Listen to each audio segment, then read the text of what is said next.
think that's actually a perfect segue to our next question. So there's a renowned coach of women's basketball at Penn State, Renee Portman. She was there for 27 years, was widely successful with her wins. She coached from 1980 to 2007. She engaged in a practice known as negative recruiting. Professor Buzuvis, for those that aren't familiar with it, can you explain what negative recruiting is, how it affects kind of a team, and then also more importantly, what has the NCAA or individual schools done to combat negative recruiting? Is it still a problem today as well? Okay, well, I'll talk about negative recruiting, but let me put it in the context of homophobia in women's sport, because I think my earlier answer was targeted more at men's sports, and homophobia in women's sport is a problem too.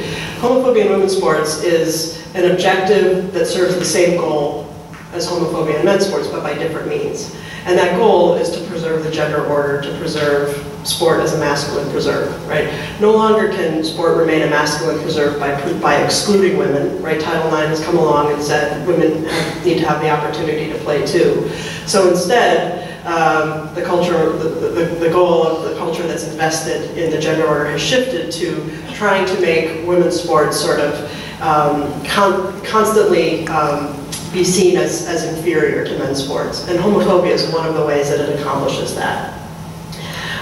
So it's part of that same social force that puts pressure on women in order to participate in athletics, to be as feminine as possible while you do so.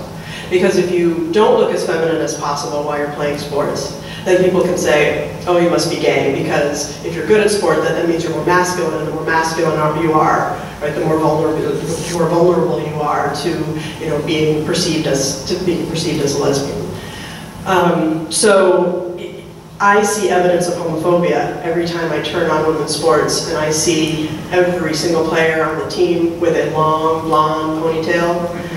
I see it when I notice that, watching the Women's College World Series, every player has a glitter headband. Is it wrong to wear glitter? No, it's absolutely not wrong. It's not wrong to wear makeup. It's not wrong to have long hair. I'm not saying that at all. But what that image does is it gives society an excuse to not treat women's sports as seriously. If you turn on sports and you see glitter, you're able to say in your subconscious mind, that's not real sport. Because real sport is what people do when they're sweating, when they're looking intense, when they're being competitive, when they're being aggressive, right? So it's self-defeating behavior in a lot of ways, it can be. And I saw an example of this. I know this is off topic of negative recruiting, but it was just so relevant. I saw an example of this on my flight here to this event. As we shared the plane with a women's lacrosse team from the University of Cincinnati. They were flying back from having played a game at Rutgers. And here's this women's lacrosse team, and they're all wearing these tie-dyed pink shirts, and their makeup and long hair, ponytails, everything.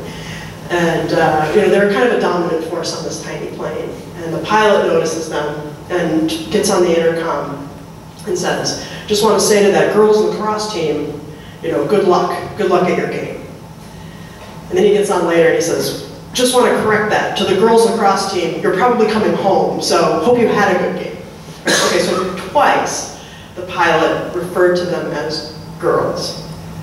I doubt that the pilot would have called their counterparts, if they had been on his flight, the boys lacrosse team. But on the other hand, the sea of pink,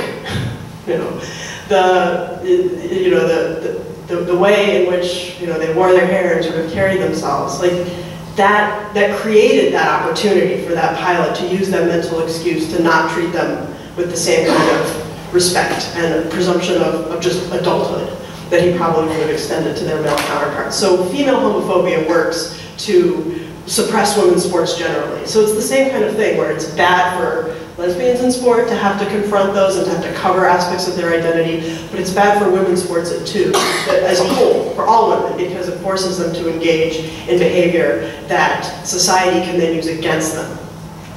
Negative recruiting is another such tool. So negative recruiting is when a coach says to a prospective recruit, oh, you want to go play for the University of Virginia? You don't really want to do that. Because at the University of Virginia, they date girls. And at Penn State, our players date boys. That's a direct quote from Rainey Portland, the former head coach at Penn State. And she said that to the parents of one of her prospective recruits named Jennifer Harris. The parents later professed like they didn't really understand what she was saying. They were kind of surprised that she would bring that up, and it wasn't really a big deal to them. But in other contexts, Portland defended that practice and saying, look, defended that practice by saying, look, parents need to know. They need to be vigilant and protect their daughters from this lesbian menace, this lesbian threat. Right? So she's participating in this very culture that creates the idea that homophobia can be used as a weapon for women's sports more generally. Yes, it happens. It still happens. This Rainey Portland is a fairly recent example, and even though she's out of the game, you know, insiders in women's sports will tell you that it's still a problem. Pete also asked if the NCAA has taken it on as an issue.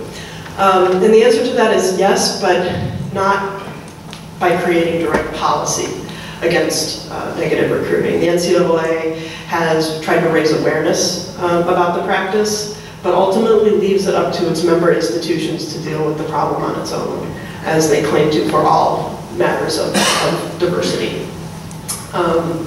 So as a result, that does put the burden on individual institutions to really try to change the culture. Negative recruiting wouldn't work if it wasn't a bad thing to be associated with a lesbian. The day that a parent talks back to someone like Portland and says, why would I want to send my daughter to a school where they're so rigid about who they date, one way or the other? You know, the day that it's no longer productive to engage in negative recruiting is the day that it will change. I think that there are things that individual institutions should do, you know, zero tolerance policy.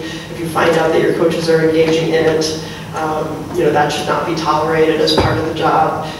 If an athletic department finds out that one of its coaches is the victim of it, taking affirmative steps to support that coach. But in addition to that, you know, those are modest policy changes. The real change has to be a cultural one, because if it's no longer a stigma, then none of these techniques, you know, there won't be pressure to wear a glitter headband in order to play softball. There won't be pressure to play for a coach who professes to have an entirely straight team, and that's the way that the culture will change.